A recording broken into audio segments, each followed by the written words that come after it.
nosso assunto de hoje continua sendo falar sobre probabilidades. Nós vamos fazer uma primeira parte até o intervalo sobre probabilidades e depois do intervalo nós já vamos para a terceira parte do nosso conteúdo, que é a parte de inferência. As nossas referências continuam os capítulos de probabilidade nesses dois livros, né, e conteúdos análogos em outras publicações. Nós organizamos as ideias de probabilidade dentro de uma formalização que a gente procurou manter o mais simples possível aqui, para que a gente pudesse, com essa organização, atacar os problemas de probabilidade com método, com critério, que nos ajuda a levar a solução adequada. Então, a primeira coisa é definir o contexto de probabilidade, que é algo relacionado a experimentos aleatórios, no qual tem um conjunto de resultados possíveis chamado espaço amostral, e que coisas de interesse, ocorrências de interesse, que são subconjuntos desse espaço amostral, e são os eventos. Então, nós basicamente queremos atribuir chances, queremos quantificar incertezas, atribuir possibilidades de certos eventos ocorrerem. E essa atribuição é feita de diferentes formas. No problema do dado normal, a gente sabe calcular as probabilidades que a gente conhece a característica de um dado normal, de um baralho, e exemplos que nós atacamos na última aula. Mas, em certos casos, é necessário obter essa probabilidade segundo alguma observação. Então, se eu desconfio de um dado, se eu desconfio de um mecanismo, eu posso gerar aquele mecanismo, gerar respostas daquele mecanismo várias vezes e contar as ocorrências de cada possível resultado. Então, essa é uma probabilidade empírica, como nós fizemos um exercício que a gente comentou que eu poderia jogar um dado algumas milhares de vezes para ver quais as probabilidades da face desse dado que a gente pensava que era construído irregularmente. E, finalmente, também através de modelos que nos explicam como pode ser o comportamento probabilístico de algum fenômeno de interesse. E aí, nós precisamos fazer contas com probabilidades. O que é união, o que é interseção, ligado à ideia de adição e multiplicação, eventos complementares, probabilidade condicional, teorema de Bayes, que a gente explorou bastante na aula passada. Mas no final da aula, a gente falou, tá, isso tudo é muito legal, mas o espaço amostral, pensar nos eventos, nos subconjuntos, é bastante importante para entender o conceito de probabilidade, mas pode ficar pouco prático rapidamente em eventos que têm um espaço amostral muito grande. Mas existe uma espécie de um dispositivo associado à ideia de probabilidades que pode ser de grande auxílio no cálculo das probabilidades de interesse, que é o conceito de variáveis aleatórias. Então, variável aleatória é uma espécie de resumo conveniente do espaço amostral, e o conveniente é no sentido de que ela expressa aquilo que a gente está interessado. E essa coisa que a gente está interessado pode ser uma variável aleatória, discreta ou contínua. Discreta se aquilo que eu conto é um conjunto enumerável, então, por exemplo, quantos filhos uma mãe tem, quantos irmãos uma pessoa tem, quantos artigos alguém publicou, tudo isso são contagens. Ou contínuas. Por exemplo, qual que é o volume de chuva que vai cair num determinado dia, ou num determinado mês, ou num determinado ano. Qual que é a velocidade do vento máxima num determinado dia registrado numa cidade, e coisas dessa natureza. Muito bem. Para descrever variáveis discretas, esse cálculo de probabilidades, então eu digo que é uma função de probabilidade, que para cada valor da variável me dá a probabilidade dele. Então, entra o valor, sai a probabilidade. É a ideia de função. Entra x, sai y, que a gente via no ensino médio. Então, a função de probabilidade é isso, qual que é a regra que eu calculo probabilidade. E eu uso o termo função de probabilidade se for uma discreta, e uso o termo densidade de probabilidade se for uma distribuição contínua, né? E as duas têm a função acumulada, que é, ao invés de representar a probabilidade de um determinado valor, daquele valor ou menos. Muito bem, em alguns casos, essas funções de probabilidade têm equações, têm fórmulas bem conhecidas, bem estabelecidas, divulgadas na literatura. Então, eu estou chamando elas de distribuições especiais ou rotuladas porque ela tem um nome. Então, a distribuição binomial, que é a mais, talvez, propagada das discretas, ela tem uma equaçãozinha. Nós vimos isso na aula e no vídeo que eu postei. A equação dela. Então, ela cumpre esse papel. Entra o valor, sai a probabilidade. Então, essas são as distribuições conhecidas. Da mesma forma, existem as contínuas com as suas distribuições especiais. A normal é o caso, talvez mais conhecido e mais utilizado de todas as contínuas. Então, aqui, um slide ainda que eu roubei da aula passada. Se nós formos ver aqui no canto superior esquerdo, esse ponto aqui em vermelho está me dizendo que para o valor 5 da variável, eu tenho que essa função de probabilidade me retorna esse valor da probabilidade de ser igual a 5. 0,11, 0,12 ali mais ou menos. Para o valor 6, para o valor 7, assim por diante. Se eu quisesse a probabilidade de ser menor ou igual a 5, então eu deveria somar as probabilidades de todos os valores do 5 para baixo. Ou eu somo aqui no gráfico de cima, ou eu vou direto no gráfico de baixo da função acumulada, que já me acumula isso. Então, vocês veem ali que deve dar alguma coisa por volta de 0,30 aqui, mais ou menos, no eixo, que é a soma dessas probabilidades aqui. Então, o de baixo já me dá a soma acumulada dos valores do gráfico de cima. São duas formas de se olhar a distribuição de probabilidade. No caso da discreta, uma me dá diretamente o valor no ponto e a outra me dá o valor daquele ponto para baixo. E se eu quisesse entre 6 e 10? Ora, se eu quisesse entre 6 e 10, eu pegava de 6, pegava de 10, subtraía uma menos a outra, eu tinha a probabilidade de ser entre 6 e 10. Então, basta fazer o Fão de 10 menos o Fão de 6. E a probabilidade está entre 6 e 10. Nas contínuas, eu não posso fazer isso. Aqui tem um exemplo de uma distribuição contínua, né? Ela não pode individualizar os pontos. A pergunta, qual a probabilidade de ser 10, por exemplo, não faz sentido. Porque eu tenho infinitos valores aqui. Então, a função que expressa uma variável aleatória contínua, ela não é uma função que atribui probabilidades, ela atribui o que a gente chama de densidade de probabilidade. E a probabilidade de um valor isolado não existe. O que existe é a probabilidade de um intervalo por ela ser contínua. Então, eu não falo da probabilidade de ser 5, mas eu posso falar da probabilidade de estar entre 4,5 e 5. E aí, essa probabilidade é dada por esse intervalo debaixo dessa curva. Uma distribuição de probabilidade tem a área debaixo de toda a curva sempre igual a 1, ou 100%, porque é tudo que pode ocorrer. Então, essa probabilidade é a comparação dessa área marcada aqui com 1. Isso aqui, essa área marcada é tantos por cento da área total. Então, essa é a probabilidade que está entre 4 e 5. E da mesma maneira, se eu quiser a probabilidade de ser menor que 5, seria nessa curva aqui, a probabilidade, deixa eu apagar aqui para começar de novo, de ser menor que 5, de 5 para baixo. Seria toda essa área aqui.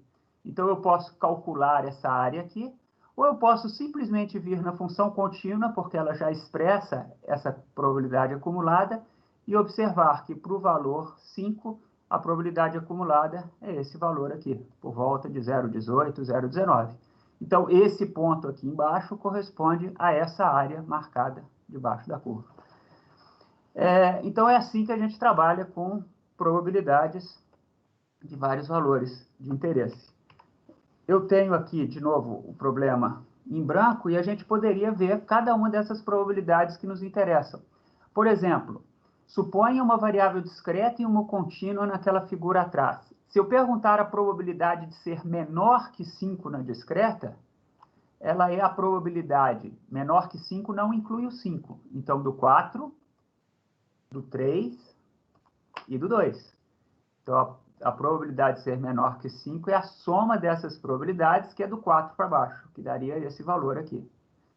A probabilidade de ser menor que 5 nessa contínua seria a área nessa figura aqui, ou equivalentemente, ler a coordenada desse ponto aqui. Então, essa é a probabilidade de ser menor que 5 na contínua. Então, veja a diferença da discreta para a contínua. Se eu tivesse perguntado menor ou igual a 5 na discreta, então eu incluiria o 5 que está aqui. Mas como eu perguntei só menor, esse 5 não está incluído. Na contínua, isso não faz diferença, porque a probabilidade num ponto é zero. Então, não vai fazer diferença na hora de atribuir a probabilidade. Essa área debaixo da curva, para aqueles que são de áreas que trabalham com cálculo, ela é um conceito muito bem definido, que é chamado conceito de integral. Mas para quem não faz a disciplina de cálculo, e vários cursos não têm essa disciplina no seu currículo, não se preocupem. Quando vocês verem esse símbolo aqui, ó, vocês pensem simplesmente que é o que interessa para a gente nesse curso, que esse símbolo da integral de uma função significa a área dessa função, desse valor até esse. Então, aquele desenho que eu fiz no slide anterior, a integral de 0 até 5, 0 aqui não tem probabilidade para trás, né? Então, a integral do 5 para trás seria essa área aqui, ó. Então, aquele símbolo ali, a gente não precisa se assustar com ele, ele é simplesmente uma forma reduzida de falar assim, a área debaixo da curva num determinado intervalo.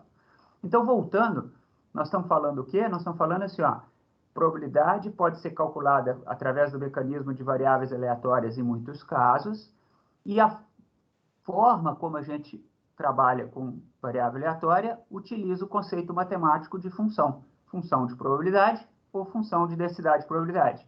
Na função de probabilidade, eu leio diretamente o valor da probabilidade. Na função de densidade de probabilidade, por uma variável contínua, eu calculo a área debaixo da função. Então, esse conceito matemático debaixo da área debaixo de uma função, ele tem uma interpretação de probabilidades. De maneira análoga, a gente poderia fazer todos esses outros casos. Por exemplo, a probabilidade de uma discreta entre 3 e 5 é só 4, porque não entra o 3, nem entra o 5. Se fosse menor ou igual a 3, menor ou igual a 5, seria 3, probabilidade de y igual a 3, de 4 e de 5. Mas não é o caso aqui. Então, da mesma forma, eu vou deixar aqui para vocês esses outros exemplos, para que vocês pensem um pouquinho em como essas probabilidades se relacionariam nas figuras que a gente viu ali atrás. E eu vou chamar a atenção só para o último item aqui, ó, que é qual a probabilidade... Não, a probabilidade de y ser menor do que um valor na contínua é de 0,6. Que valor é esse? Então, em outras palavras, qual o valor que deixa 60% da área da curva abaixo dele? Então, isso é a definição de um quantil que nós podemos ver na figura anterior como sendo no valor 0,6, agora eu começo no eixo y, quem é o valor que deixa essa quantidade de probabilidade para baixo. Então, esse é o valor.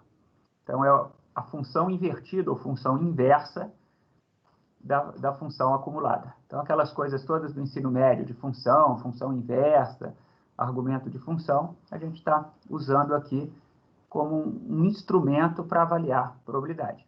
Então, é isso que as pessoas fazem quando querem atribuir incerteza, chance, descrever os fenômenos da natureza que são essencialmente imprevisíveis através de probabilidades. A gente utiliza esse mecanismo de variável aleatória. Então, modelar a distribuição de probabilidade de um evento significa conhecer não o que vai acontecer, o que ocorrer, mas as chances de cada coisa ocorrer. Qual é a chance de ter uma chuva acima de 100 milímetros em Curitiba hoje? Qual é a chance da velocidade do vento ultrapassar 50 km por hora? Então, esses são eventos descritos por distribuição de probabilidade, assim como qual a chance de encontrar uma pessoa acima de 2 metros, qual a chance de uma árvore ter um determinado tamanho, e assim por diante.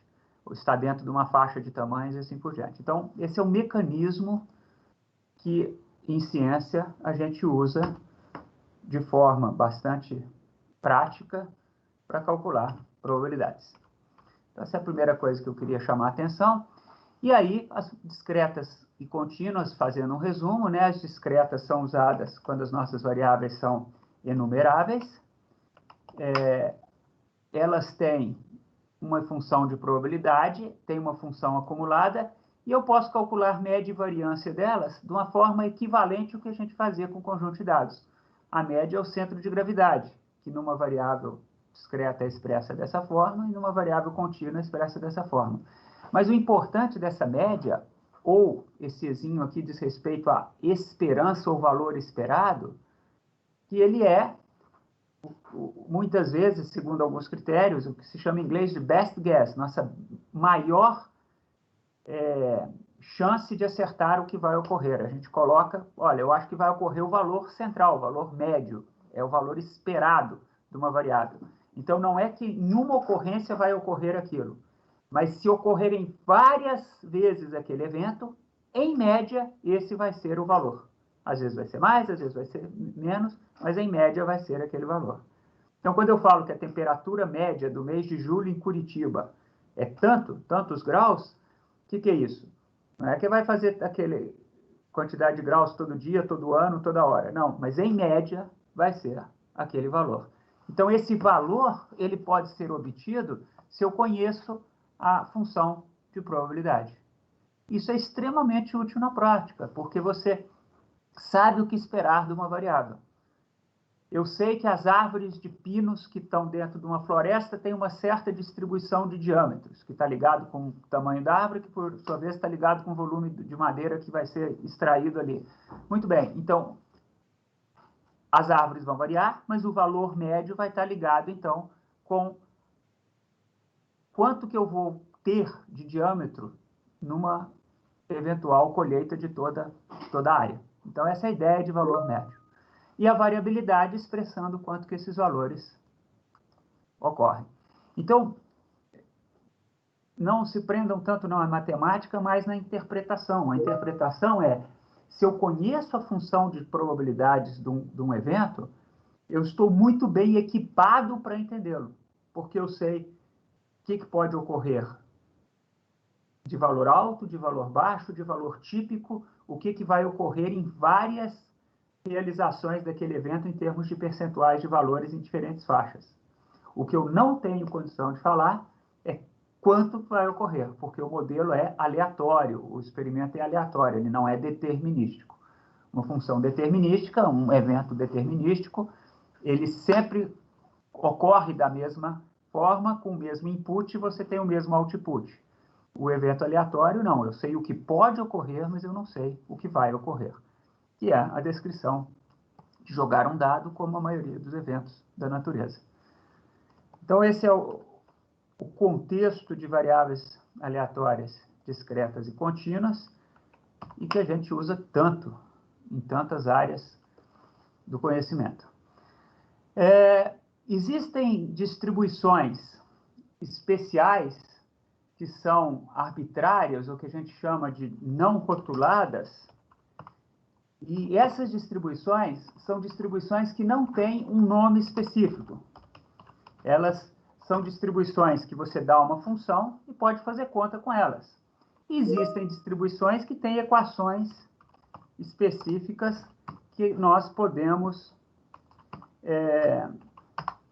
utilizar uma espécie de catálogo. Então, passando para a lista que eu deixei para vocês, os exercícios que eu sugeri no slide, eu vou passar rapidamente aqui, porque a ideia não é na aula deixar tanto detalhe, mas eles contêm casos dessa natureza. Veja o problema 11. Eu tenho aqui uma distribuição que tem uma equação arbitrária, ela não é uma função conhecida. E eu quero saber, por exemplo, na letra B, qual a probabilidade de um valor maior que 10, ou entre 7,5 e 9, qual que é o valor médio e qual que é o valor mediano. O contexto do problema é que essa distribuição representaria o rendimento de veículos, né?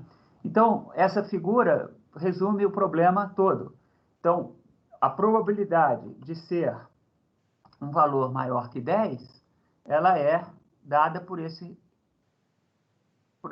essa área aqui. uma vez que eu sei fazer o gráfico da função, existem vários softwares que você entra com a equação da função e te dá o gráfico, você calcula a área debaixo dessa função. Nesse caso, essa área é integral de 10 até infinito, ou até o valor final da função aqui, que é igual, né? 11, dessa figura. Mas você não precisa saber a integral, porque nesse caso é uma figura fácil, é só a área de um retângulo, base vezes altura sobre 2. Se eu quiser o valor entre, quanto que era ali? 9,5 e 11,5, eu acabei esquecendo o valor ali, quanto que eu tinha perguntado. Entre 7,5 e 9,5, perdão. Então, o valor está nessa área achurada aqui que eu estou riscando agora. No caso aqui é a área de um paralelogramo, né? Mas é a integral da função nesse ponto. E aqui embaixo eu tenho a média e a mediana. A média, se eu tirar vários veículos dessa frota, cada um vai ter um consumo. Vão ter veículos que vão consumir mais, vão ter veículos que consumir menos. Em média, o consumo da frota é o valor esperado. Então, esse valor é o que vai entrar na planilha de despesas do dono da locadora com o consumo de combustível que ele tem que fazer durante um determinado período. Ele não vai comprar combustível pensando no consumo de um carro, ele vai pensar no consumo da média da frota. Então, para análise de custo, essa média tem um valor importante. E a mediana, nesse caso, ela é um pouquinho menor que a média, porque a distribuição é simétrica, mas não muito, porque não é muito assimétrica. O que é esse valor aqui? Ó? Esse valor significa que 50% da frota tem consumo menor que ele, que é o conceito de mediana, e 50% da frota tem um consumo maior do que esse valor, ou rendimento maior que esse valor. Tá certo? Então, essas quantidades são calculadas, aqui tem os cálculos para vocês fazerem, mas o importante é a ideia de como fazer isso. As probabilidades são só áreas da curva, e as soluções das integrais ali dão a média e a mediana. Ninguém vai ter que sair desse curso sabendo resolver integral, não estou supondo esse conhecimento. Mas tem que saber o quê? Que integral é a área debaixo de uma função, e que se a função for de probabilidade, essa integral representa a probabilidade para a gente. Então, o nosso foco não é no cálculo, é na interpretação. E se alguém gosta de linguagens computacionais, tem aqui em R, mas vocês podem fazer em outras linguagens, a especificação da função e esses cálculos sendo resolvidos computacionalmente. Ao invés de fazer na mão, né, a gente faz no computador. O exercício seguinte é a mesma coisa, tem uma nova função não específica, uma função geral aí, que seria no caso de tamanhos de ovos, classificados em 4 faixas de tamanho. Então, veja, esse é um problema interessante, porque a ideia que eu exploro aqui é como que uma coisa que é contínua, o tamanho do ovo, pode ser categorizada por faixas, e aí eu acho a probabilidade, ou a percentual de ovos em cada faixa. Então, se eu tenho essa distribuição de probabilidade, eu já vou direto para a figura da esquerda aqui coloca o problema para a gente. Olha, a minha variável é contínua, mas os valores abaixo desse primeiro aqui são os ovos classificados como small, pequenos. A área dessa curva, qual que é a interpretação dela? É o percentual de ovos pequenos que vão ser produzidos. Aqui, de ovos médios, entre esses dois tamanhos de ovos aqui, de ovos classificados como grandes, e aqui os extras grandes. Então, eu tenho o tamanho do ovo como uma variável contínua. A partir das áreas de diferentes faixas, eu classifico os meus ovos.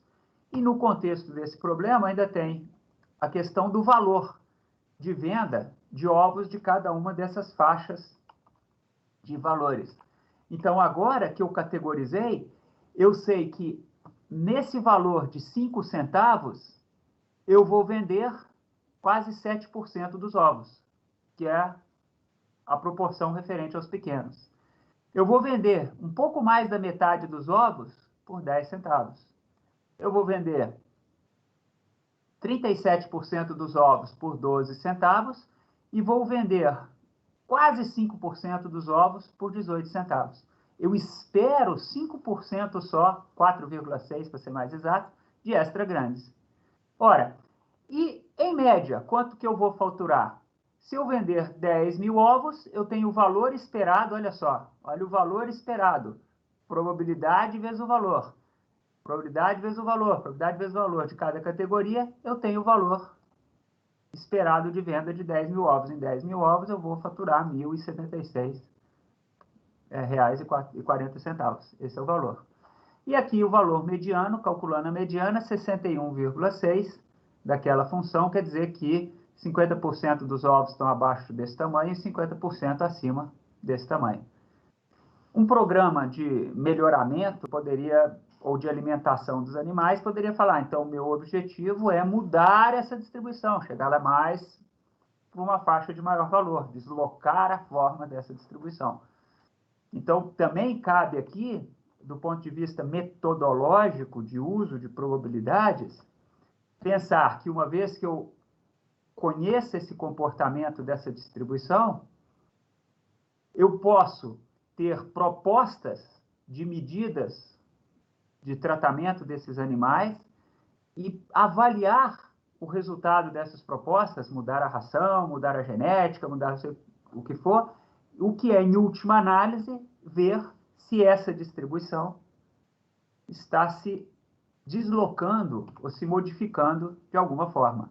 Por exemplo, se essa distribuição vier para cá, qual que é a consequência óbvia? Vai aumentar o faturamento porque vai ter mais ovos na faixa de maior valor.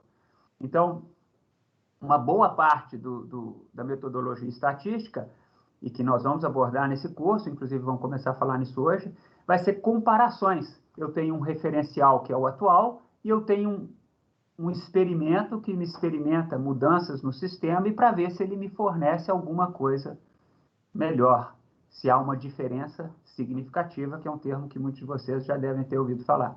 Então, tudo isso eu posso ver como características da minha distribuição de probabilidades.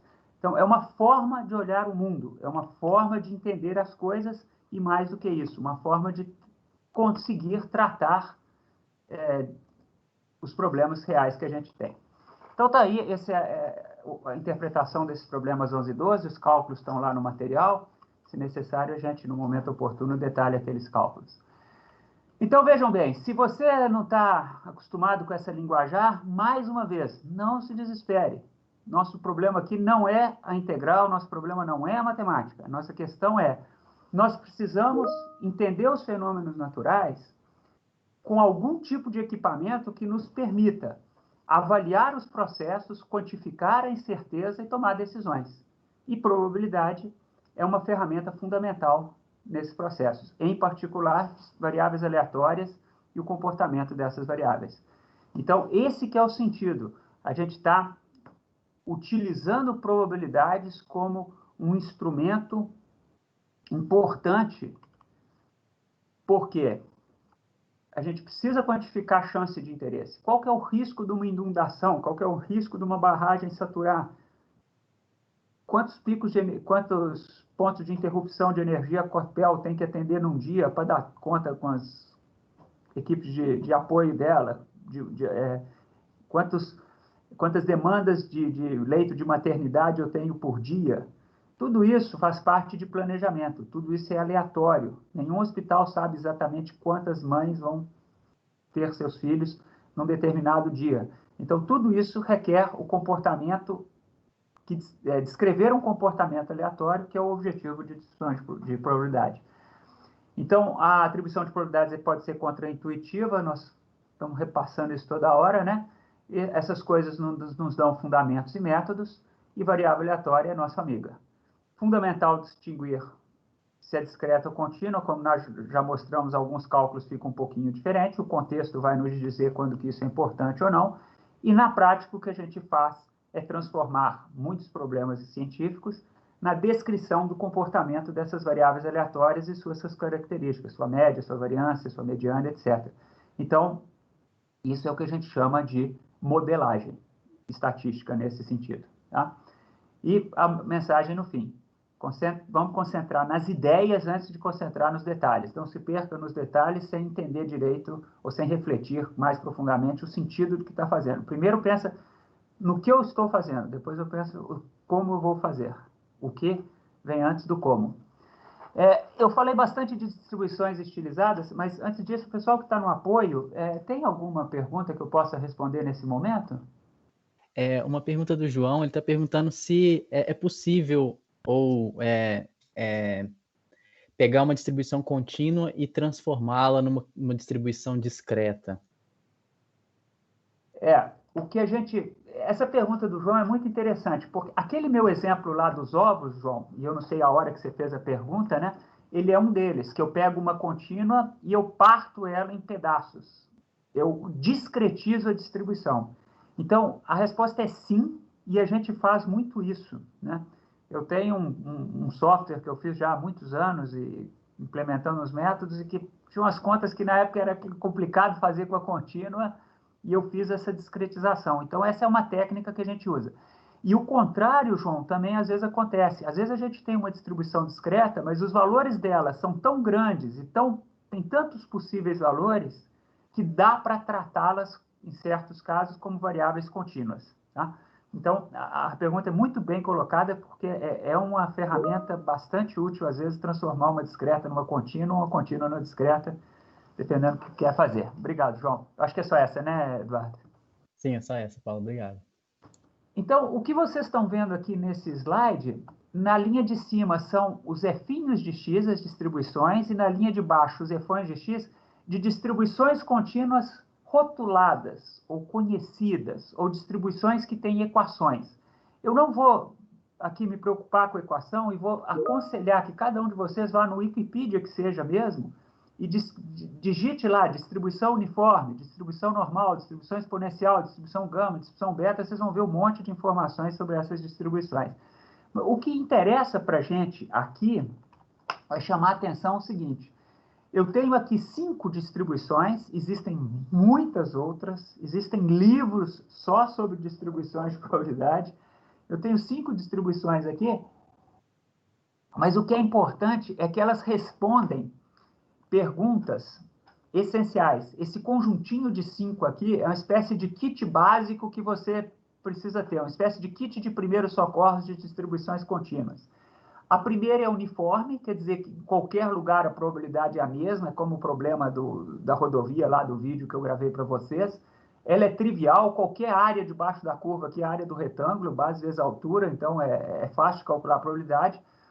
E é talvez muito difícil de encontrar na prática, porque o que a gente está falando no meu desenho aqui é que a probabilidade de encontrar qualquer valor de 10 a 50 é exatamente a mesma.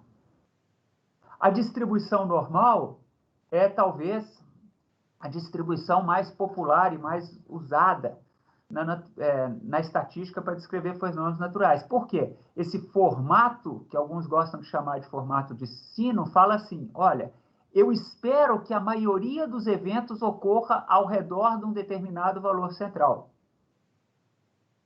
E à medida que eu me afasto desse valor, a probabilidade diminui. Só que ela diminui igualmente dos dois lados. Então, se eu acredito que a altura das pessoas tem distribuição normal, eu acredito que existe um valor médio e que é cada vez mais difícil encontrar pessoas à medida que eu me afasto para a direita ou para a esquerda da mesma forma. Então, essa distribuição, ela é a queridinha, vamos dizer assim, das distribuições. A distribuição exponencial, ela qualitativamente, ela descreve um fenômeno totalmente diferente. Ela descreve um fenômeno sempre com essa queda que vocês estão vendo aqui. Ou seja, o que é o mais provável nela é o número mais baixo, o número mais próximo de zero. O que vai variar de uma exponencial para outra é se ela cai mais depressa ou mais devagar. Mas ela sempre tem esse formato em queda. Por exemplo, tempo de vida de um vírus fora da célula, muitas vezes é descrito por uma distribuição exponencial. São coisas que tendem a acontecer imediatamente e que tem pouca chance de, se não aconteceu naquele momento, acontecer logo depois. Então, distribuição exponencial para eventos que têm não tem um valor característico e pode ser para baixo ou para cima com a probabilidade decrescente. Não. Quanto menos, mais provável. Quanto menor o valor, menos provável. A distribuição gama é uma coisa no meio. Ela não é tão radical quanto a exponencial, mas ela não é tão simétrica, bonitinha quanto a normal. Então, a distribuição gama, que é a quarta aqui, vocês veem que ela tem uma certa assimetria, mas ela não tem uma simetria tão radical quanto a exponencial. Ou seja, é mais provável encontrar valores pequenos do que em valores grandes. Distribuição de renda, por exemplo, é um bom candidato a uma distribuição gama. E aí, dependendo desses valores aqui da distribuição, que a gente chama parâmetros, ela pode ser mais concentrada para baixo ou mais para frente. Então, o grau de assimetria vai depender desses parâmetros. A posição da média, da mediana, vai depender desses parâmetros, dessa sintonia fina. Mas ela descreve fenômenos assimétricos dessa natureza. E como é que eu sei quais são os valores do parâmetro? É para isso que a gente usa dados. Dados nos informam sobre valores desses parâmetros. Esse é o objetivo do nosso próximo tópico, que é a inferência estatística. E, finalmente, a distribuição beta ela é importante porque ela tem uma característica. Ela tem valores num intervalo finito. Todas as outras aqui vão para infinito à direita. A gama e a exponencial são limitadas em zero à esquerda, mas vão para infinito à direita, e a normal vai para infinito para os dois lados.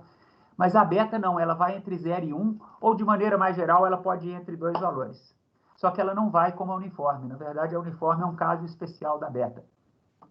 Então, a beta pode estar entre 0 e 1, com diferentes valores. Por exemplo, IDH dos municípios paranaenses. É um valor entre 0 e 100, ou 0 e 1, né? Tanto faz, é só dividir tudo por 100. O IDH dos municípios e a distribuição no estado. Então, por exemplo, se eu vejo um estado com essa que está aqui, e outro estado com essa distribuição beta que está aqui, e outro estado com essa distribuição beta que está aqui dos municípios, são 3 estados que têm condições de IDH totalmente diferentes de um para o outro. No caso de IDH, quanto maior ali, melhor. Então, a gente queria a curva o mais possível para o lado direito, né? Concentrando área, concentrando probabilidade do lado direito. Então, essa é a distribuição beta. Vejam nesse meu exemplo que eu já estou falando de novo um pouquinho de inferência. Eu posso estimar a beta do Paraná, estimar a beta de Santa Catarina e usar as duas betas para dizer se Paraná é igual ou diferente, melhor ou pior do que Santa Catarina em relação, por exemplo, ao IDH. Ora, esse problema que alguém de economia ou de área de ciências sociais vira, os índices do Paraná são melhores ou piores do que de Santa Catarina? Essa é uma pergunta de interesse geral.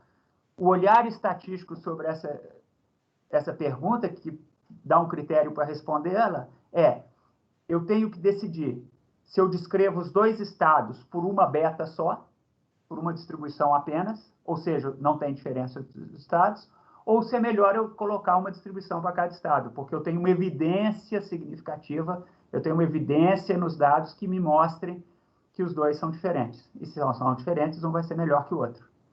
Então, vejam, uma pergunta prática, ela é transcrita para o universo de estatística e probabilidades para ter um tratamento, e em função desse tratamento, ela é interpretada de novo no contexto prático para tirar uma conclusão. Repetindo, se alguém pergunta se o IDH de Santa Catarina e do Paraná são iguais, eu falo, espera aí, vou lá, ajusto as betas, ver o que é melhor, ter duas betas ou ter uma beta só. Se for ter uma beta só, eu falo, os dois estados não diferem quanto ao IDH.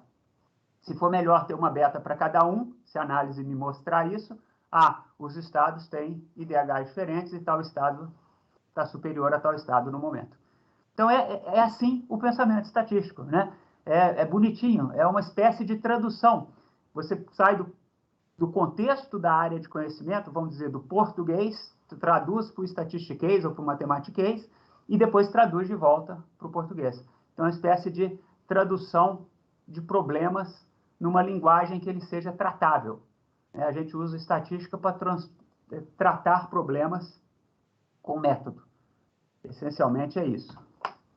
E é por isso que vocês estão procurando esse curso como alunos de pós-graduação, porque vários dos problemas numa pós-graduação envolvem responder a perguntas com alguma objetividade. E esses métodos, eles dão objetividade à discussão dos problemas. Tá?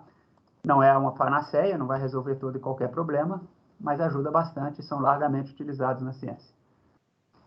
Então, uma vez que eu tenho a distribuição, eu posso fazer perguntas estatísticas. Por exemplo, em cada uma daquelas distribuições, qual a probabilidade do valor ser menor que 20? E na beta eu vou considerar que é 0,20. Então, vamos voltar lá na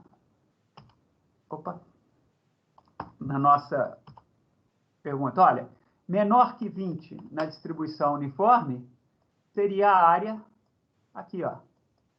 Esse é o menor que 20. Ou, equivalentemente, no EFão, olhar isso aqui. Probabilidade de ser menor que 20. Probabilidade de ser menor que 20 na normal é esse aqui. Probabilidade de ser menor que 20 na exponencial é essa área aqui, ó. Equivalentemente, eu poderia vir aqui, ou poderia vir aqui, ó. Viram como é que é diferente na função de baixo? Desculpa, a retinha aqui não consigo fazer tão reta. Na gama, é aqui, ó. Ou, equivalentemente, na acumulada aqui. E aqui seria menor que 0,2, a probabilidade é praticamente zero na beta. Então, vejam, a minha pergunta, qual que é a probabilidade de ser menor que 20, só de olhar esses valores que vão dar aqui, ó, só de olhar esses valores dessas áreas aqui em cada uma dessas figuras, vocês veem que elas vão dar respostas totalmente diferentes. Ou seja, escolher bem a distribuição que você vai usar no seu problema é fundamental. Escolher a distribuição e escolher bem os parâmetros. Então, nós vamos ter que utilizar dados para escolher uma distribuição que seja adequada ao nosso problema. Não vou ter a coragem de falar que seja melhor, porque o melhor talvez a gente nunca atinja, mas que seja adequada para o seu problema, porque uma má escolha pode te levar a respostas muito ruins. E aqui eu já vou colocar um alerta para os pós-graduandos. Muitos e muitos e muitos trabalhos vão utilizar métodos estatísticos. Dependendo do método, ele faz suposição que o seu dado tem uma distribuição. Se você está usando um determinado método para um tipo de dado incompatível com essa suposição, os seus resultados podem ser tão equivocados quanto o que a gente vê nas diferenças dessas probabilidades aqui. Se você tem um dado de contagem, uma variável de comportamento exponencial, e você ajusta um modelo de regressão linear simples, que implicitamente assume que a variável é normal, você pode chegar a resultados absurdamente equivocados por não utilizar a distribuição adequada. Então, segue aí o alerta. E por que a estatística tem essa coleção de distribuições, né? Então, vejam, vamos tentar resumir aqui.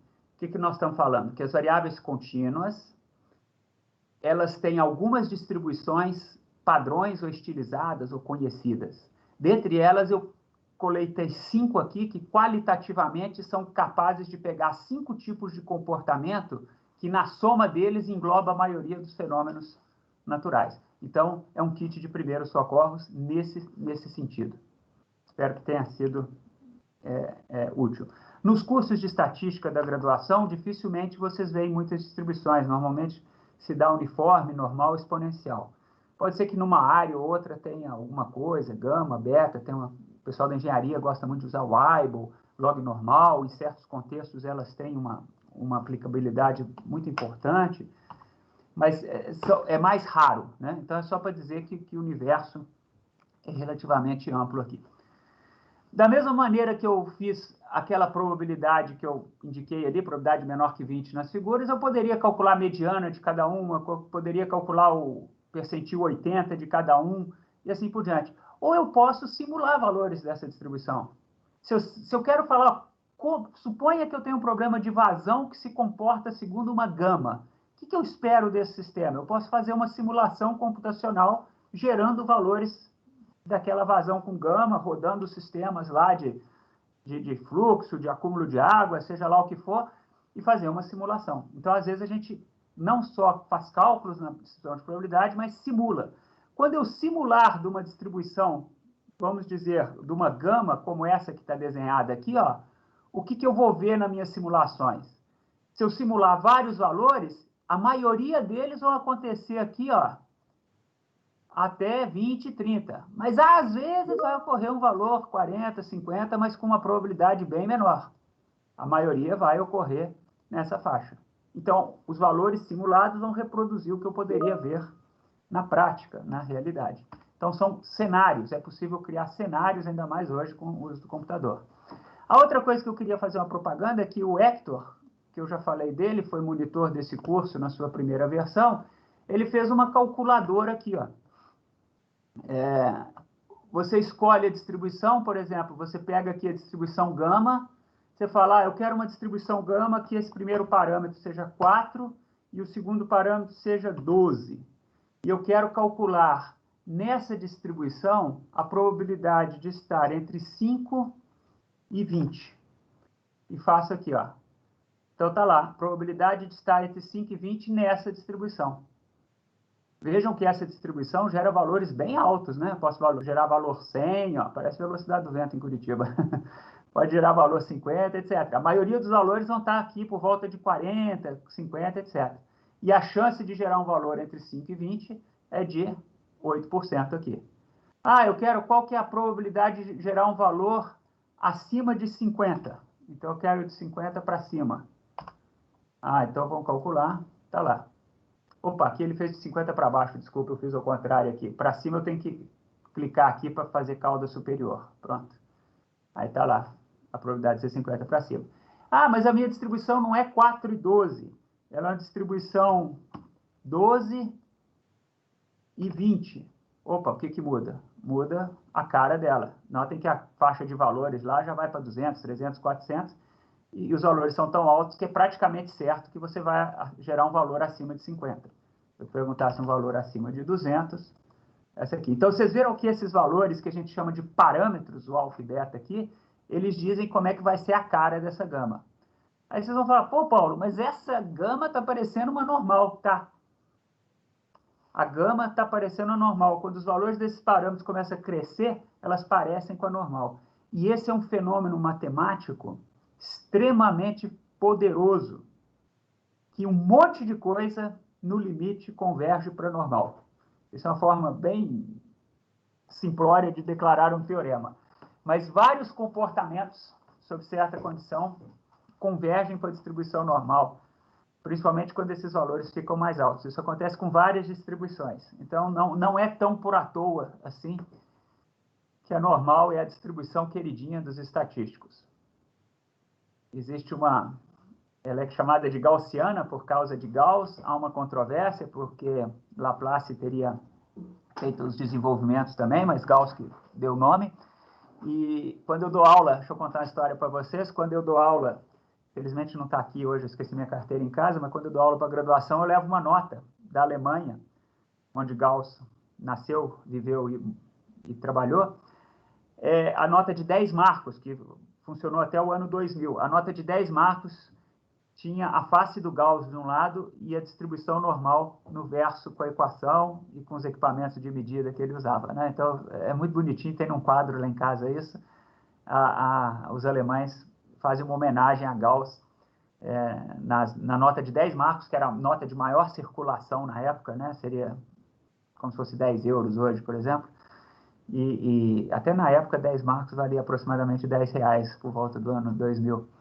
E era uma nota que tinha alta circulação. Eu guardei lá uns 3 ou 4 exemplares para contar essa história aí para os meus netos. Muito bem. Então, essa é a calculadora que dá o comportamento dessas distribuições. Eduardo, eu vou continuar, mas se você quiser me interromper agora, é um bom momento. Paulo, eu tenho uma pergunta, por favor, com relação à escolha da distribuição. Na prática, como que a gente faz essa escolha? A Maíra perguntou isso.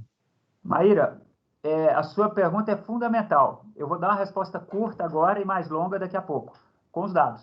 Nós pegamos dados para ver a distribuição e com conhecimento qualitativo da distribuição. O meu conhecimento do problema já pode falar, olha, esse problema não tem nada a ver com a beta, não tem nada a ver com a normal, não tem nada a ver com a gama, por causa do comportamento qualitativo, da forma da distribuição que eu descrevi há pouco. Então, é uma combinação, Maíra, do conhecimento do comportamento daquela variável já pode descartar algumas com o que a gente chama de ajuste de distribuição, e aí eu vou pedir para dar mais detalhes daqui a pouco. Mas a pergunta é muito importante, Maíra, obrigado. Bem, no R existem funções que fazem essas e muitas outras distribuições, né? O pessoal que está fazendo o R tem isso. E se tiverem curiosidade, esse link aqui, desse material sobre o R, tem um link para uma página que explica como fazer essas contas lá. E como eu disse para vocês, a normal é a distribuição extremamente importante para a gente. Então, estão aqui normais desenhadas, só para a gente ver um pouquinho o comportamento dela. Isso não são quadros de arte moderna, né? À esquerda são distribuições de densidade e probabilidade, à direita são funções acumuladas. E o que nós temos aí são combinações de valores para ver o que acontece na normal. Então, a curva desenhada em preta é uma normal de média 25 e variância 4. A curva, nesse tom rosado aqui, é a média 35. Então, 10 a mais da média. Então, aumentar a média desloca a distribuição para a direita. E aumentar a variância. A curva vermelha tem a mesma média 25 da preta, mas tem a variância 1,5 a variância da preta. Então, ela fica mais espalhada. Quanto maior a variância, mais aberta a curva, mais espalhados são os seus valores. Tá certo? Então, esses dois parâmetros da normal, eles são muito convenientes. A normal está escrita em termos do que a gente fala de um parâmetro de locação, que é por onde os dados estão, qual que é o valor central dos dados, 25 e 25 nas curvas preta e vermelha, 35 na rosada e na azul, e um parâmetro de dispersão, quer dizer, o quanto que elas variam ao redor da média. Quanto menor o valor de dispersão, mais fechada, mais concentrada ela está. Esse valor de dispersão a gente chama de variância. Então, menor a variância, mais fechado. Maior a variância, mais aberta a curva. E os comportamentos equivalentes no f de x na função da direita. Então, esse é o gráfico da distribuição normal. E aí, eu coloquei aqui um monte de normais para vocês. E vocês devem, se vocês não lerem as legendas desse gráfico, se eu colocasse só as figuras, sem os valores nos eixos e sem as legendas no alto das figuras, vocês iam achar que eu fiquei louco, que eu fiquei desenhando a mesma curva várias vezes. Tudo bem? Então, parece que são iguais, né? A gente só vê a diferença na hora que a gente vê os números. Por quê? Porque a normal tem essa característica. Ela devidamente reescalonada, se você somar e multiplicar variáveis por valores adequados, você passa de uma normal para outra. Qual que é a mágica que eu fiz para fazer todos esses gráficos iguais? Eu fazia esse gráfico, vamos pensar no primeiro aqui, ó, sempre com a média no valor indicado 30. E aqui eu ia, nos eixos do gráfico, 3 vezes o desvio padrão, que é a raiz quadrada da variância. Então, 3 vezes 6, 18. Eu ia 18 para a esquerda e 18 para a direita nesse gráfico. No próximo, eu ia 170 para posicionar. O desvio padrão é 10. Então, eu ia 30 para baixo e 30 para cima. Depois, eu ia em meio é o valor central e o desvio padrão é 0,1. Então, eu ia 0,3 para baixo, 0,3 para cima. Ou seja, essa relação, que é a mesma que a gente viu lá em estatística descritiva do score Z, me fala o seguinte: qualquer variável normal pode ser reescalonada para ter uma figura muito parecida uma com a outra. Por isso que a gente tem as tais tabelas da distribuição normal que vocês, quem fez uma disciplina de estatística na vida usou, ninguém usa isso mais no século XXI, só os professores de estatística nas aulas, porque hoje a gente faz no computador, mas essa propriedade é importante. E por que 3? Porque qualquer coisa entre 3 desvios padrões para cima e para baixo da média me dá a faixa onde quase certamente a variável vai ocorrer. Existe uma probabilidade muito pequenininha de estar além desses valores, seja para baixo ou para cima. Então, esse é um critério que, se eu tenho um dado que tem uma distribuição normal, qualquer coisa que esteja acima de 3 desvios padrões da média, é atípica. Na verdade, 2 desvios padrões já é raro, 3 desvios padrões é bastante atípico. Então, conhecendo a média e a variância e sabendo que é normal, eu já tenho o comportamento esperado daquela variável, então eu já sei o que é algo atípico para aquela variável. Então, lá atrás, em estatística descritiva, a gente falava de score Z, já pensando que esse conceito ia ser útil aqui para a gente. Então, essa coisa que vocês viram na figura está expressa aqui, ó. Se você pegar uma distribuição normal, uma variável que tem a distribuição normal, e você tirar a média, e dividir pelo desvio padrão, nós vimos estatística descritiva e vimos que, por vezes, você pode fazer isso para rodar os análises de componentes principais, conforme o professor César discutiu com vocês. Então, você cria uma nova variável, que é a variável padronizada, que tem uma distribuição normal 0,1. Se y é normal, a variável assim é normal 0,1. Então, vejam, o que é isso aqui? Não interessa qual que é a média e qual que é a variância da normal. Para qualquer média, para qualquer variância, você padroniza, cai na 0,1. Aquelas tabelas que eu falava há pouco são tabelas de normais 0,1. E da mesma forma, se você pegar uma normal 0,1, multiplicar por um valor de desvio padrão e somar uma média, você tem a variável na escala que você quiser.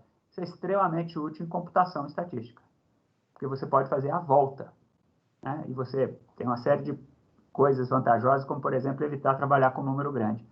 Mas se você tem um gerador de valores normais 0 e 1, então você pode gerar normais de qualquer média e qualquer variância. Bom, então são propriedades interessantes da distribuição normal e que a gente vai vendo, né? A normal tem um monte de atrativos, de coisas que tornam ela muito interessantes na prática. Então, moral da história. Tabela da distribuição normal são obsoletas, né? A gente pode resolver os problemas lá com a calculadora do Hector, né? Ou qualquer linguagem, qualquer software, planilha que vocês usem, tem cálculo de probabilidade. Mas a ideia do score Z, ela ainda é muito útil. Quantos desvios padrões você está acima ou abaixo da média? Se você está pouco, você está próximo da média, você é um valor muito provável. Se você está longe da média, você é um valor difícil de ocorrer. É um evento raro, é um valor que ocorre com pouca probabilidade. Então, existem zilhões de exercícios e ilustrações de cálculos envolvendo a distribuição normal. Eu vou dar, assim, passar rapidamente, depois vocês podem aprofundar nisso, eu deixei exercícios recomendados, mas esse aqui é um clássico. Imaginem que Y é o peso ao nascer do bebê. Y tem distribuição 2.800 gramas e 500 gramas ao quadrado. O que é isso? Suponha que os bebês, em média, nascem com 2,8 kg. E tem meio quilo de desvio padrão. Sabendo disso, quantos bebês eu espero que pesem entre 2.300 e 3.300? Essa é a primeira pergunta. Quem já fez um curso de estatística na vida já respondeu uma questão dessa, né? Como que a gente faz esse tipo de coisa, de conta? Vamos lá. Está aqui a distribuição dos pesos dos bebês ao redor de 2,8 kg, né? Perdão, aqui tinha que ter 500 ao quadrado, tá? Porque aqui eu sempre coloco variância. Aqui está o desvio padrão, devia ser 500 ao quadrado, mas vai lá. Está aqui a distribuição do que eu espero, e eu quero entre 2.300 e 3.300. Então, eu quero um valor central aqui. Muito provavelmente, essa probabilidade vai ser alta. E, de fato, é. E quanto que é essa probabilidade? Se vocês estivessem num curso de estatística de graduação, clássico, o que vocês iam fazer? Vocês iam fazer a conta Z menos a média sobre sigma. Opa!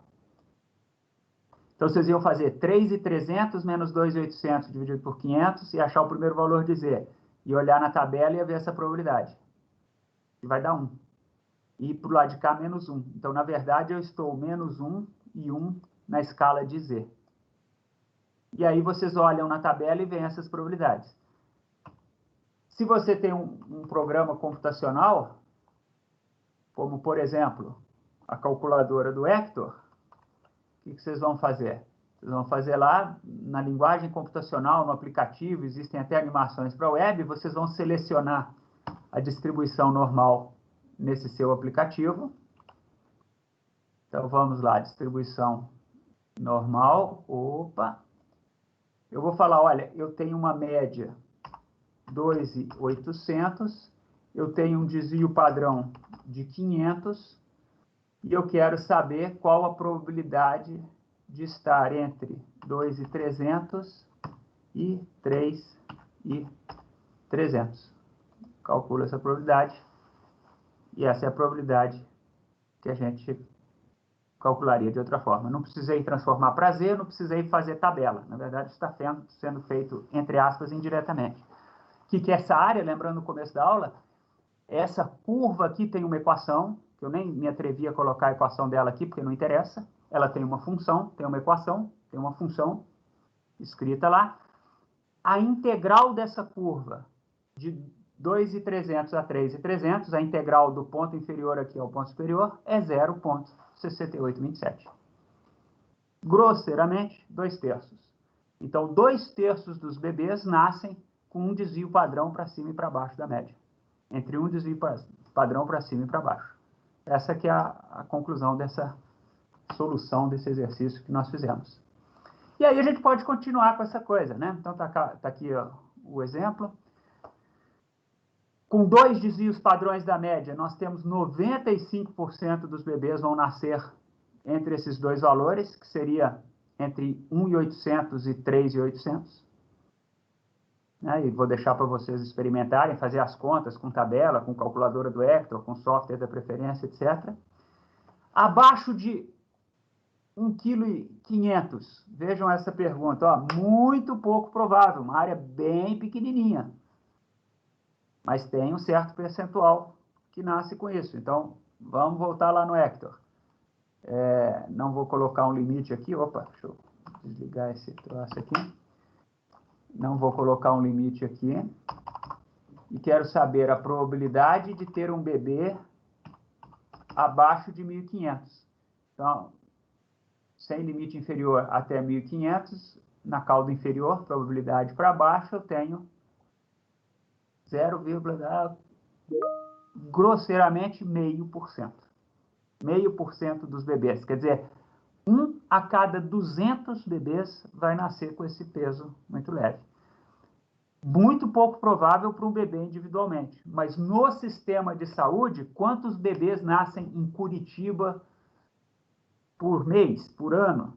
Então, uma fração deles vai exigir cuidados especiais, porque vai nascer com peso muito, muito pequeno. Então, o pessoal da área de saúde, né, que eu sempre gosto de homenagear nesse curso por 2 motivos. O primeiro é o grupo mais numeroso da nossa turma aqui, e o segundo é um pessoal que está dando uma contribuição importante para a sociedade nesse momento, é fundamental. Mas o pessoal da área da saúde sabe bem desse problema. Existe a ótica do indivíduo e existe a ótica do sistema, da gestão da saúde, o que acontece no conjunto dos indivíduos. Então, se esses dados fossem verdadeiros, repito, é muito pouco provável o bebê nascer com esse peso. Mas, da ótica do sistema como um todo, vai sim, em função do grande número, ter uma quantidade de bebês que vão nascer com esse peso muito reduzido e que vão requerer cuidados especiais. Então, essa é a informação que as distribuições de probabilidade nos trazem. Aqui mais um, né, entre 0,3 e 1,3, os intervalos não precisam ser simétricos ao redor da média, então é só fazer as contas ali. Opa, apertei o botão errado aqui. E a gente sai calculando essas probabilidades aí. Então, resumindo, essas conexões entre desvio padrão e média estão representadas nessa figura. Se entre um desvio padrão da média para a direita e para a esquerda, você tem aproximadamente 2/3 dos casos. Entre 2 desvios padrões, para cima e para baixo, você tem aproximadamente 95% dos casos. E é menos do que 0,5% a chance de estar além de 3 desvios padrões da média para baixo e para cima. Então, esses são valores de referência.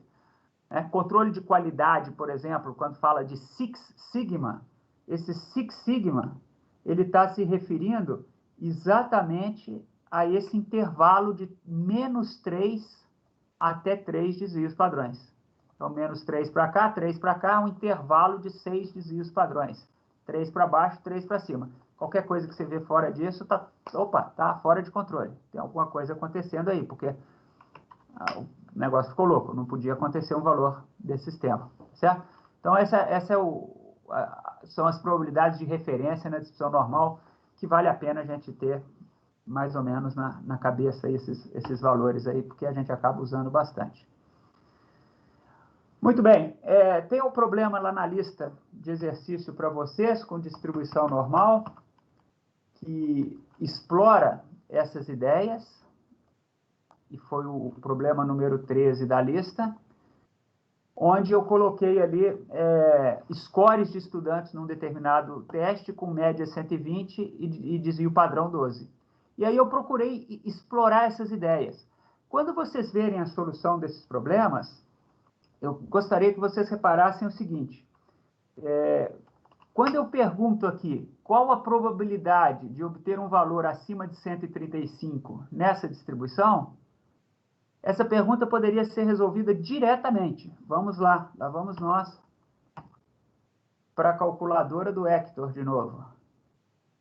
Eu quero, numa distribuição de média 120 e num desvio padrão 12, qual a probabilidade de estar acima de 135, se eu não me engano? Ou seja, de 135 para frente. Calculei, está lá.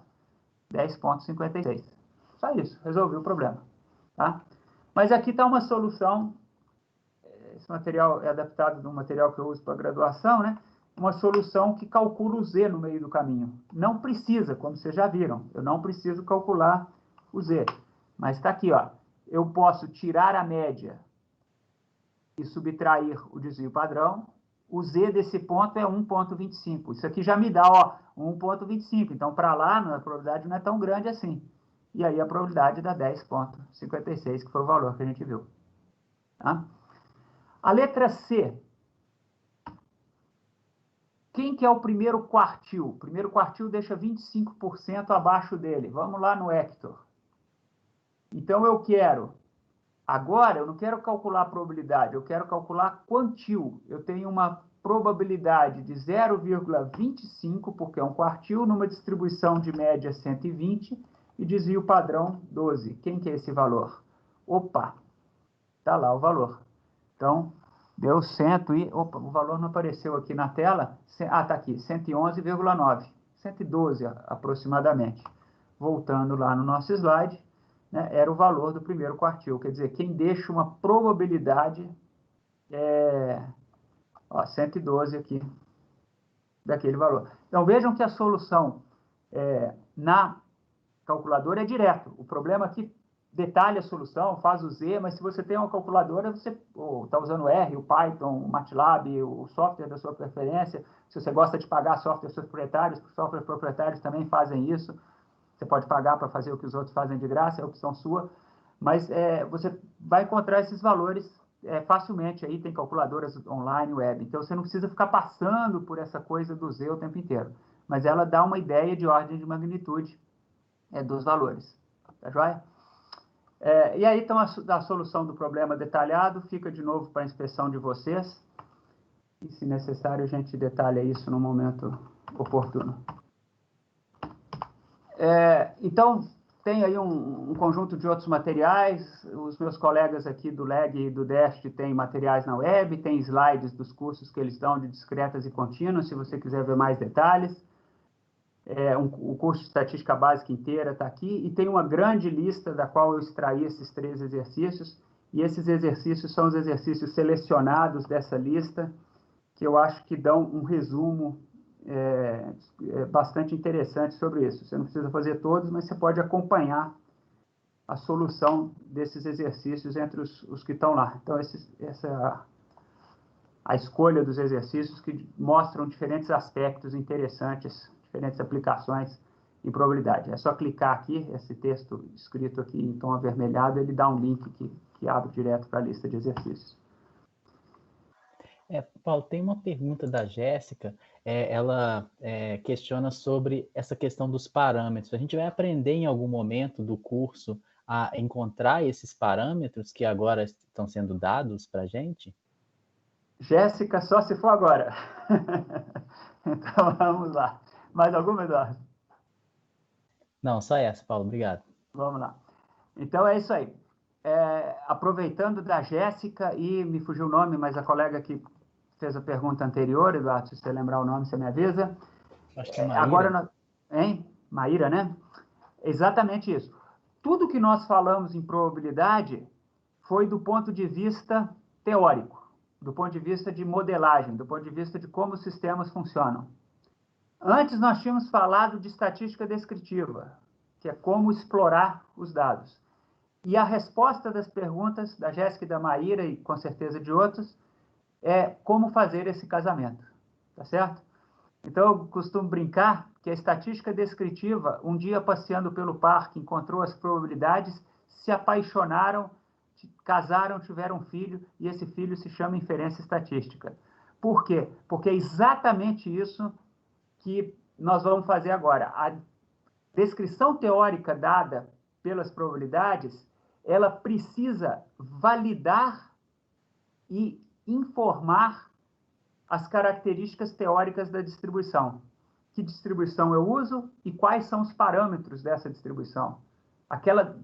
De onde eu tiro aquele 2.800 e 500 de peso de bebê? Né? Eu não vou subir nos montes e vai cair um raio do céu e vai escrever na pedra para mim qual que é o peso dos bebês. Não, eu vou em alguma base de dados, vou consultar uma base ou disponível, ou vou fazer um experimento, ou vou a campo para conhecer e estimar as características da população para fazer essa sintonia fina. Então, se alguém falar, não, mas olha, eu trabalho com recém-nascidos, essa sua média aí de 2.800 não é o que a gente vê na prática. Ah, então vamos pegar a base de dados, vamos atualizar isso. Ah, mas os bebês variam mais ou menos do que meio quilo de desvio padrão, então vamos pegar os dados e ver isso.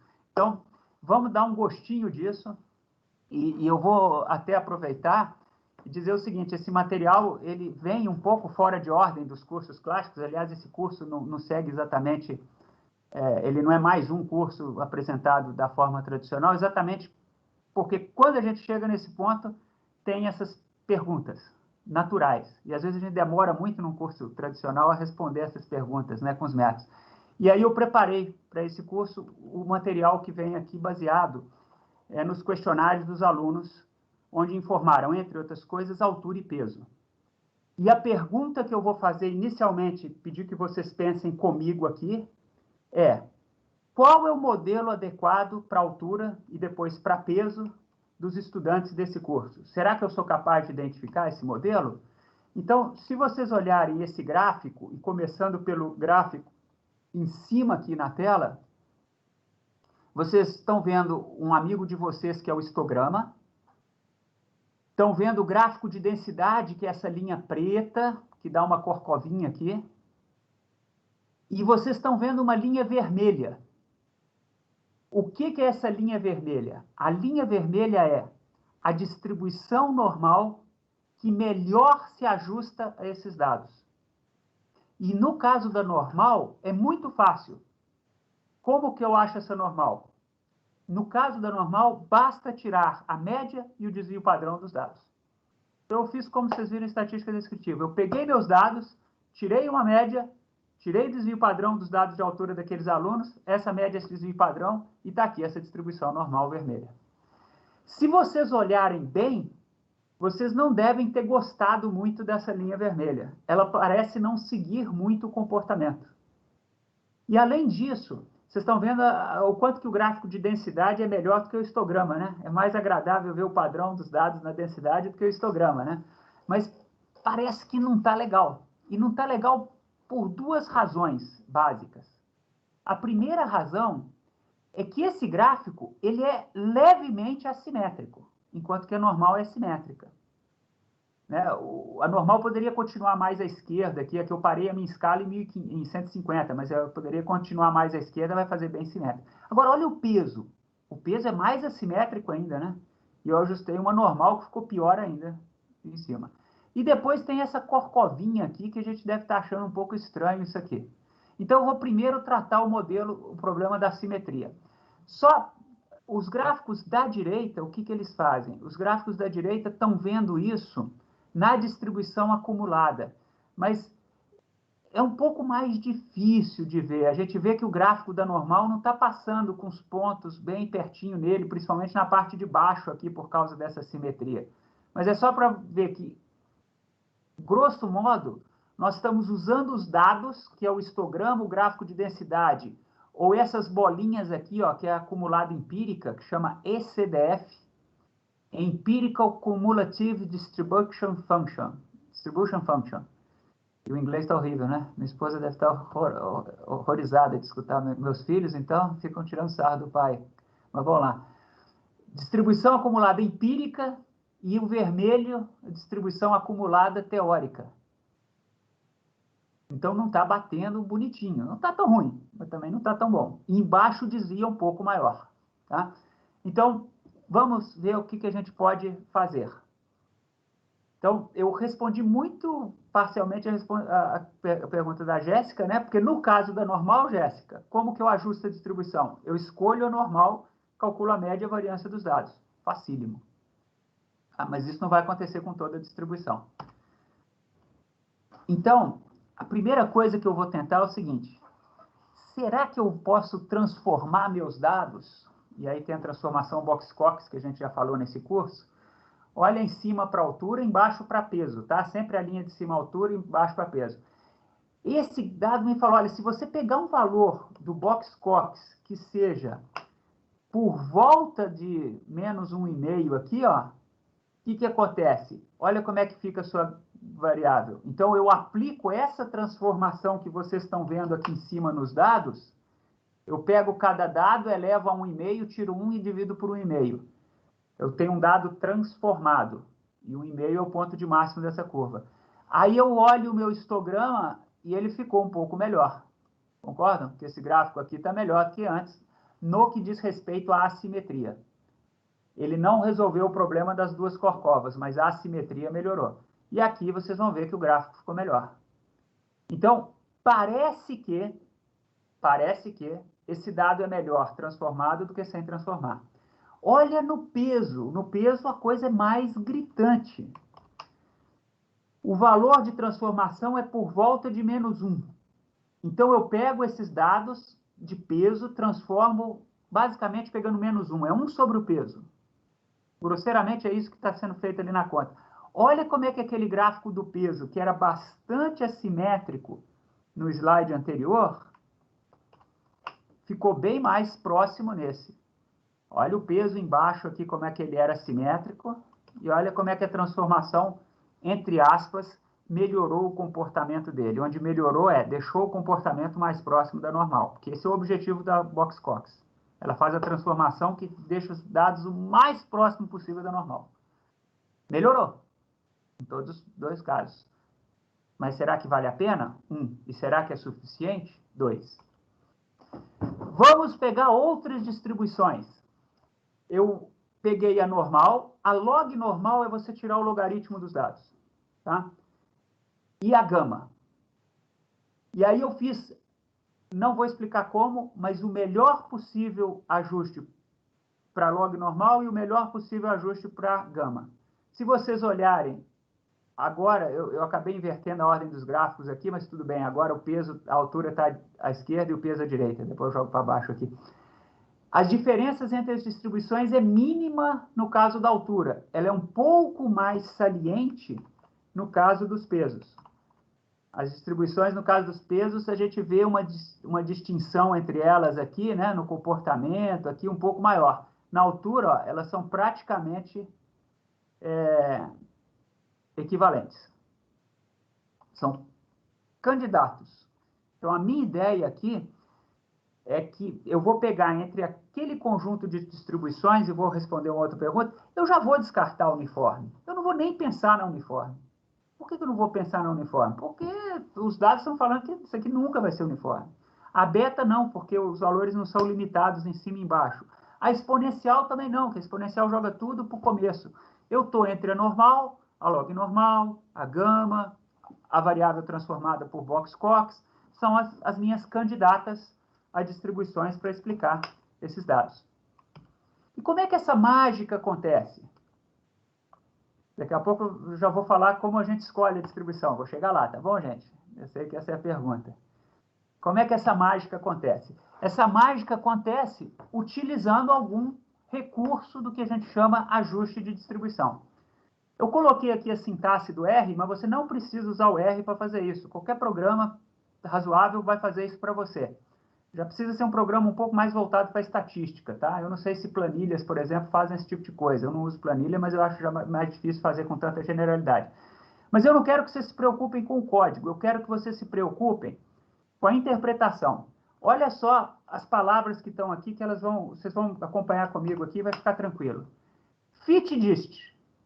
O que é isso? Ajuste a distribuição. Ajuste a distribuição normal para os dados de altura. Eu dei um comando para o computador. Então, nessa sintaxe dada por essa linha aqui, nesse comando passado para o computador, eu pedi para ele que ajustasse a melhor normal possível. E ele quebrou meu galho, executou isso e me soltou esse resultado. O que ele falou? Para aquelas alturas, a melhor média que você pode encontrar é 168, quase 169, o melhor desvio padrão é esse. E aí, isso se repete. E para a log normal? A log normal tem 2 parâmetros, que é isso aqui. E a gama? A gama não tinha 2 parâmetros lá? Ah, então, esses são os parâmetros da gama. Não são média e variância, tá? São os parâmetros da gama. São os melhores para esses dados. Tá calibrada, tá usando o neologismo, tá tunada para o parâmetro. E para o Box-Cox. Fez também para o Box-Cox o melhor possível. Então, o meu primeiro passo é, eu tenho distribuições candidatas. Eu acho a melhor distribuição de cada família. Normal é uma família, com várias médias, vários desvios padrões. De toda essa família, quem que é melhor?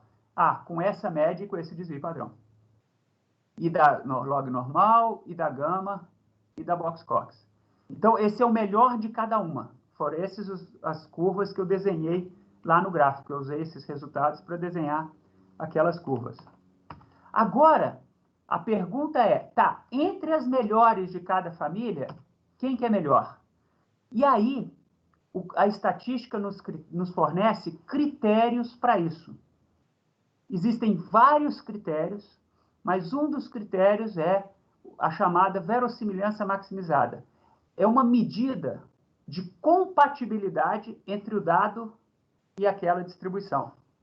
Então, a conta, que não interessa muito como ela é feita, mas interessa a interpretação, é o seguinte. Tá, eu tenho o dado, eu tenho a distribuição normal com esses parâmetros. Qual que é desculpa o neologismo de novo, matching delas? O quanto que eles são compatíveis? O quanto que eles gostam um do outro? O dado e essa normal. Qual que é uma medida de compatibilidade dos dados com essa distribuição? E aí eu calculo para cada uma delas. Essa medida de compatibilidade se chama verossimilhança. E eu calculo a verossimilhança para cada ajuste. É como se eu desse uma nota para cada ajuste. Só que é uma nota segundo um critério técnico. E as notas para os ajustes que vocês estão vendo são essas notas que estão aqui. Elas são negativas, quanto maior, melhor. Então, a maior nota, lembrando que os números são negativos, a maior nota foi para essa última aqui, ó. Quem ganhou a corrida? A variável transformada. Ela foi melhor do que a gama, melhor do que a log normal e melhor do que a normal. Quem foi a pior nota? A pior nota foi a normal, porque ela era assimétrica. Tá? E aí eu fiz tudo, eu fiz assim, ó, todo mundo, a maior menos todo mundo. Então, a maior vai ficar com 0, né? É só uma reescala daquilo ali, e as outras estão aqui, ó. Então, essa foi a primeira colocada, essa foi a segunda colocada, essa foi a terceira colocada, e essa foi a quarta colocada. Então, dessas distribuições, essa é a mais compatível com meus dados. Mas, professor Paulo, você não vai fazer um teste de normalidade? Não. A minha visão sobre esse problema é que teste de normalidade só resolve uma parte do pergunta, porque vai responder o seguinte: a distribuição é ou não normal. E se não for? Eu não quero saber se ela é ou não normal. Eu quero saber o seguinte: das distribuições possíveis, qual que é a melhor? Não interessa se é normal ou não. O software vai ter todas elas. Então, esse negócio de ficar fazendo teste de normalidade, eu vejo muito pouca utilidade para isso. Eu sei que muita gente gosta disso, já me fizeram pergunta, por isso que eu estou mencionando aqui, mas é uma resposta incompleta. Essa análise me dá uma resposta completa. Então, resumindo a pergunta da Jéssica e da Maíra, muito bem colocadas, como que eu sei a distribuição e seus parâmetros? Passo 1, obtenho os dados e faço uma boa análise descritiva neles, para ver o tipão da distribuição, porque ali você já vai ver quais as distribuições compatíveis e quais as distribuições incompatíveis. Passo 2, eleja nas distribuições que aparentemente são compatíveis com os dados, as suas candidatas. Passo 3, faça o melhor ajuste de cada candidata, de cada família. Passo 4, compare esses valores, segundo uma medida. Tá? Então, esse foi o passo. Essa medida Box-Cox aqui, ela só pode ser, verossimilhança, ela só pode comparar distribuições que têm o mesmo número de parâmetros. Todas aquelas distribuições tinham 2 parâmetros. Se eu tiver números de parâmetros diferentes, eu tenho que fazer uma espécie de penalização. Quem tem mais parâmetros tem que pagar um preço por isso. Mas isso são detalhes técnicos que eu acho que não vem ao caso. Então, eu espero ter sido bastante claro. E só para... Eu sei que essa parte está um pouco mais longa, mas só para eu poder fechar o raciocínio num ponto legal, nós fizemos a mesma coisa aqui com peso, que eu vou deixar para vocês examinarem, os melhores ajustes do peso, segue o barco, e estão aqui as medidas, de novo, a transformada também para o peso foi a que deu o desempenho melhor. Né? E, finalmente, para a gente poder tomar café daqui a pouco, mais 5 minutinhos de atenção de vocês, olha só agora o problema das duas corcolas. No caso de altura e peso, eu tenho uma explicação bastante plausível para isso. Homens e mulheres têm diferentes perfis de altura e peso, principalmente altura e peso mostram muito claramente a diferença entre esses dois grupos. Então, eu posso mudar. Ao invés de fazer uma distribuição com uma só média, eu posso falar, não, eu vou ajustar distribuições que me permitam ter uma média para o homem e uma média para a mulher. Então, o que eu estou falando? A minha distribuição, ela tinha, por exemplo, no caso da normal, média e variância. Eu falo, não, peraí, eu vou fazer assim, uma distribuição com 2 médias e variância. Porque aí eu contemplo que uma média pode ser para um grupo masculino e uma média pode ser para outro grupo feminino. E aí eu vou seguir o baile. Então, aqui estão os gráficos de transformação, depois que eu considero o grupo masculino e feminino, e eu tenho esse monte de código aqui. Não interessa muito os detalhes. O que eu gostaria que vocês percebessem aqui é que eu estou ajustando nesse código diferentes distribuições. Eu não fiz exatamente as mesmas de antes, mas só para ilustrar, ó, eu estou ilustrando a gaussiana, que é a normal, eu estou fazendo a gama, tá? Eu estou fazendo a Box-Cox aqui, e estou colocando, sem considerar o sexo, uma média só, e considerando o sexo, 2 médias, Mi índice I, onde I1 masculino e 2 feminino. E aí eu faço os ajustes e chego numa tabela, e essa sim que me interessa, de novo, o importante não é o código, não é a matemática, é o que eu estou fazendo e como interpretar, que me dá a qualidade do ajuste para todos os casos. Quais casos? Vamos lá. Eu joguei a log normal fora aqui, fiquei só com normal, gama e Box-Cox. Modelo 1 é com uma média, modelo 2 é com 2 médias. Todos os modelos 2 tiveram um desempenho melhor, 900 e pouco de verossimilhança, e os outros 1.000 e pouco, só que negativo, então o de baixo é maior que o de cima. Só que eles têm um parâmetro a mais, eles têm 2 médias e uma variância, e os outros tinham uma média só. Então, é assim, você tem um ajuste melhor, mas você vai pagar por isso? Você está na feira, tem uma laranja por R$ 3 e uma laranja por R$ 2. A laranja por R$ 3 está mais cara, mas está mais bonita. Você vai pagar pela mais bonita ou não? Vale a pena? Ela está suficientemente mais bonita para você pagar por ela? Essa é a pergunta que tem que ser feita aqui. Mas com essa tabela eu posso fazer uma inferência, usar algum critério e decidir qual que é o melhor modelo, tanto em termos de médias quanto em termos de variância. Então está aqui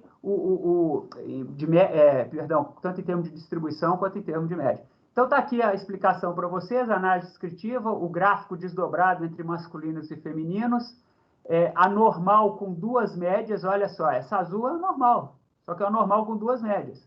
E a vermelha é a normal com uma média, para a altura, e embaixo a gama, para duas médias e a gama com uma média só. Então estão aí os ajustes, eu vejo qual melhor se ajusta aos dados. E faço novamente algum critério de classificação. Podemos repetir isso para o peso e chegar à conclusão de qual a melhor, a distribuição mais compatível com o peso. Então, esse tipo de exemplo, nós começamos e fizemos o primeiro exemplo de modelagem estatística. Eu modelei pela média. Eu expliquei a minha variável y, altura, por uma distribuição que tinha médias que poderiam ser modeladas como função do peso. Então, eu digo que o meu, em função do sexo, eu digo que a minha altura foi explicada pelo sexo e pela distribuição de probabilidade, gama, normal, log normal, box-cox, etc. Isso se chama modelagem estatística. É isso que é o mundo que a gente está entrando, não só hoje, como daqui até o fim do curso. Tirando a aula, sem ser da semana que vem, que dá outra, que é de amostragem, o resto do curso é como explicar dados, como fazer aprendizado supervisionado na maioria dos casos. Isso é modelagem estatística, que são os métodos que vocês veem nos artigos, nos papers, nas coisas que vocês utilizam na área de vocês. Evidentemente, nós não vamos varrer todos, mas vamos fazer uma seleção que a gente julga a mais adequada. Então, é isso. Escrevemos probabilidades com seus parâmetros, escolhemos melhor ajustes. Com isso, a gente traduz de volta no contexto do problema para responder questões práticas. E a modelagem paramétrica, através de parâmetros de distribuição, foi a nossa referência aqui. Verossimilhança é uma medida de compatibilidade com os dados que ela mede o quão boa são as coisas, o quão diferente, o quanto que uma melhor. Então, ela nos dá um critério, uma medida estatística da qualidade das compatibilidades com os dados. Né? Evidentemente, existem outras abordagens e a literatura segue, mas isso é o basicão da área. Então, com isso, eu encerro essa primeira parte. Nós vamos parar agora, as enquetes estão abertas, né? Lembrando que hoje não tem chamada em função das instabilidades, e nós retornamos às 16 horas.